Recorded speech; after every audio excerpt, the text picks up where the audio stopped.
Mi nombre es David, y aunque nací siendo el menor de 8 hermanos, en una familia humilde de Belén, Dios ya tenía un propósito mucho más grande para mí. Crecí rodeado de colinas y pastizales, cuidando las ovejas de mi padre, Isaí. Ser el más joven significaba que me daban las tareas más sencillas, y aunque el trabajo de pastor parecía insignificante para algunos, Dios comenzó a formarme en ese lugar solitario. Yo veía cada amanecer, cada puesta de sol, y en medio de esos paisajes, aprendí a reconocer la voz de Dios y a confiar en Él en silencio. Mientras mis hermanos mayores estaban ocupados en asuntos más importantes, yo me encontraba a solas con el rebaño, hablando con Dios y confiando en Él para enfrentar las amenazas diarias que surgían en el campo. Ser pastor no era fácil. En el campo había leones y osos que acechaban, esperando llevarse a las ovejas. Pero yo no iba a permitirlo. No importaba el riesgo, yo estaba decidido a proteger cada oveja. A veces, me encontraba solo con nada más que mi onda y una roca, pero esa era mi arma, y con ella aprendí a enfrentar los desafíos. Con cada victoria, aumentaba mi fe en Dios y en su protección,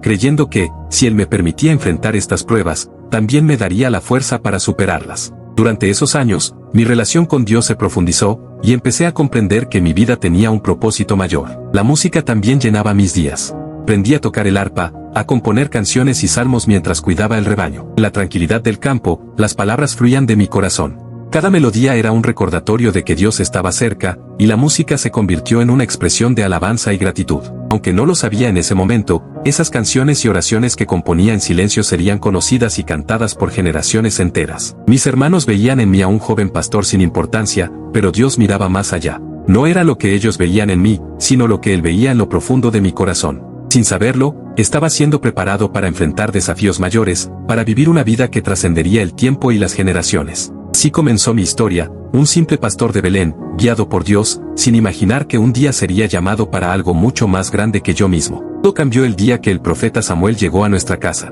Nadie esperaba su visita, y mucho menos que esa visita cambiaría mi vida para siempre. Mi padre, Isaí, recibió la noticia con sorpresa y se apresuró a preparar un banquete. No sabíamos por qué el profeta Samuel había llegado, pero su presencia era algo que nos imponía respeto y admiración. En ese momento, no imaginaba que mi destino estaba a punto de ser sellado para siempre. Samuel había sido enviado por Dios, y su misión era clara, ungir al próximo rey de Israel. Todos pensaron que, como era costumbre, sería uno de mis hermanos mayores, aquellos que parecían más preparados para ocupar el trono. Mi hermano mayor, Eliab, estaba de pie junto a Samuel, pero cuando el profeta lo vio, Dios le dijo que no era él. Samuel quedó confundido, pero siguió con el proceso. Uno por uno, todos mis hermanos fueron presentados ante Samuel, y él los rechazaba. No entendía lo que estaba pasando. ¿Por qué no era uno de ellos? Todos eran más grandes, más fuertes, más respetados. Yo, por otro lado, seguía en el campo, cuidando las ovejas, sin saber nada de lo que sucedía en la casa. Finalmente, Samuel preguntó si había otro hijo. Mi padre, Isaí, dudó un momento antes de mencionarme. Está el más joven, pero está cuidando las ovejas, dijo. Samuel pidió que me trajeran de inmediato, y cuando me vi frente a él, algo sucedió. No me importó la ropa polvorienta ni el olor del campo, lo que importaba era lo que Dios veía en mí, lo que Samuel vio en mí. Samuel me miró con una mirada penetrante y, sin decir palabra alguna, tomó el aceite y lo derramó sobre mi cabeza. En ese momento, sentí algo profundo y diferente, la unción de Dios, su elección. Samuel me ungió como el próximo rey de Israel, y aunque yo era solo un joven pastor, sabía que algo había cambiado. En ese instante, entendí que, aunque el mundo miraba lo que estaba en la superficie, Dios miraba lo más profundo del corazón. No me eligió por mi apariencia ni por mi fuerza, sino por mi fe, por mi corazón humilde y dispuesto a servirle. Mientras mis hermanos mayores miraban con incredulidad, algo en mí me decía que este era solo el comienzo de un viaje que pondría a prueba todo lo que creía, todo lo que era. Esa unción no solo me marcó como rey, sino que marcó el comienzo de mi relación más profunda con Dios. Ser elegido por Dios no tenía nada que ver con lo que el mundo valoraba. Dios ve lo que otros no ven, y esa elección me llevó a un destino que, en ese momento, parecía imposible. En una de esas mañanas en las que el viento traía consigo un silencio extraño, como si el mundo estuviera conteniendo el aliento. Los filisteos y los israelitas se encontraban alineados en el campo de batalla, a tan solo un paso de enfrentarse en guerra. Pero había algo que hacía que todo pareciera diferente, el gigante. Goliat, un guerrero filisteo que medía más de 2 metros y llevaba una armadura que cubría su cuerpo de pies a cabeza, salía a desafiar a Israel cada día. Su voz retumbaba en el aire mientras lanzaba su desafío: ¿quién se atreve a enfrentarse a mí? Si me vencen, los filisteos servirán a Israel. Pero si yo los venzo, ustedes servirán a los filisteos. Sus palabras eran como un eco de terror que hacía temblar el corazón de los soldados israelitas. Todos, incluido el rey Saúl, se sentían impotentes ante su amenaza. Fue entonces cuando mi vida cambió para siempre. En ese momento, yo no era más que un joven pastor, enviado por mi padre para llevarle provisiones a mis hermanos que estaban en el ejército. Nunca imaginé que ese día tendría que enfrentarme a Goliat. Al llegar al campamento y ver el desafío, algo se despertó dentro de mí. Mientras los hombres de Israel se escondían detrás de sus escudos, temblando de miedo, yo sentí una furia santa, una urgencia inexplicable. ¿Por qué debían todos vivir aterrados por un solo hombre? ¿Por qué no confiaban en el poder de Dios, que siempre había sido nuestro protector? Al principio, no me tomaron en serio. ¿Qué podía hacer un joven como yo contra un gigante tan temible? Incluso Saúl,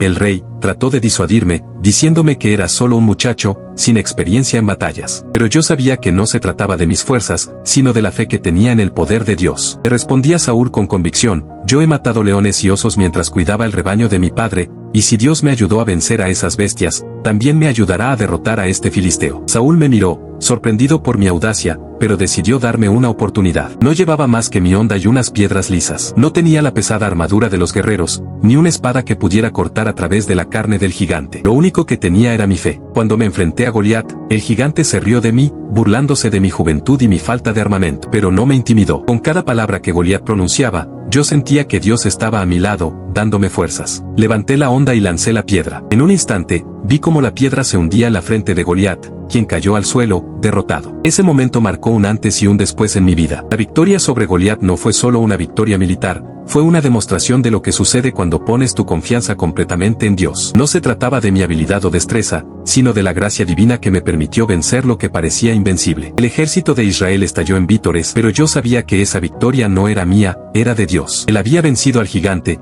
y yo solo era su instrumento. Desde ese día, mi vida cambió por completo. No solo me vi reconocido por mi valentía, sino que el pueblo de Israel comenzó a ver en mí algo más, un líder, un hombre de fe. Mi nombre se empezó a pronunciar en las calles, y mi fama como el joven que derrotó a Goliat comenzó a expandirse. Pero más allá de la fama, lo que realmente marcó mi vida fue la certeza de que, con Dios a mi lado, no había nada imposible. Esta batalla no solo cambió mi destino, sino que fue el principio de un propósito mucho mayor, uno que Dios tenía preparado para mí desde el principio, un propósito que me llevaría a ser rey de Israel. Después de mi victoria sobre Goliat, mi vida dio un giro inesperado. Los días de ser un simple pastor en las colinas de Belén quedaron atrás. La noticia de mi hazaña se extendió rápidamente, y pronto me vi en la corte del rey Saúl, un lugar completamente diferente al que había conocido. Saúl, aunque al principio me veía con desconfianza, pronto reconoció que había algo especial en mí. No solo había derrotado al gigante, sino que también mostraba una valentía y una fe inquebrantable en Dios, cualidades que eran raras en esos días.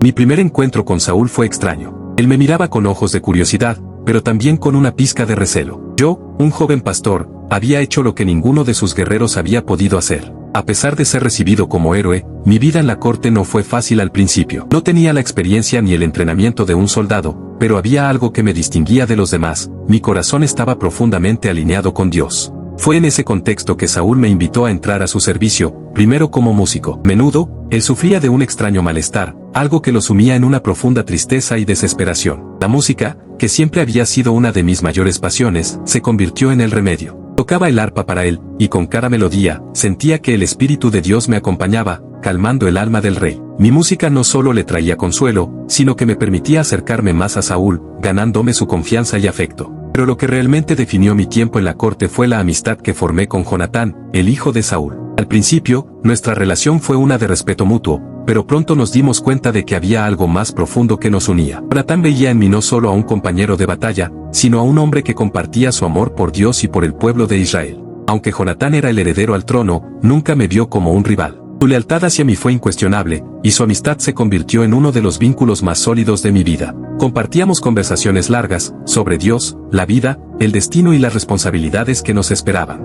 Mientras Saúl parecía alejarse más de la voluntad de Dios, Jonatán y yo nos apoyábamos mutuamente en nuestra fe. Esta amistad fue un regalo divino. En un reino lleno de envidias y traiciones, Jonatán fue mi aliado más fiel, el hermano que nunca tuve. Juntos, compartimos alegrías, temores y desafíos. Pero había algo aún más poderoso en nuestra relación, la promesa que Jonatán me hizo, de que, sin importar lo que sucediera, él siempre me apoyaría. Sabía que, a pesar de las circunstancias que nos rodeaban, nuestra amistad era inquebrantable, basada en la confianza en Dios y en la verdad que compartíamos. Mi llegada a la corte de Saúl, como músico y guerrero, me permitió entrar en un mundo de poder y ambición, pero también me llevó a formar una de las amistades más profundas que he tenido. En un lugar tan lleno de conflicto y lucha, Jonatán fue mi refugio, mi hermano. Pero, mientras la amistad florecía, ya había una sombra sobre nosotros, el corazón de Saúl comenzaba a llenarse de celos. El rey empezó a ver en mí una amenaza, y las tensiones se iban a hacer cada vez más intensas. Lo que había comenzado como una época de gloria, comenzaba a transformarse en una lucha por sobrevivir. Sin embargo, a pesar de todo, mi confianza en Dios nunca flaqueó. Sabía que Él tenía un plan para mí, y que nada, ni siquiera la creciente hostilidad de Saúl, podría detenerlo. La gloria que había ganado al derrotar a Goliat rápidamente se convirtió en una espada de doble filo. Al principio, Saúl me recibió con alegría y agradecimiento, pero pronto comenzó a mirar mi éxito con recelo.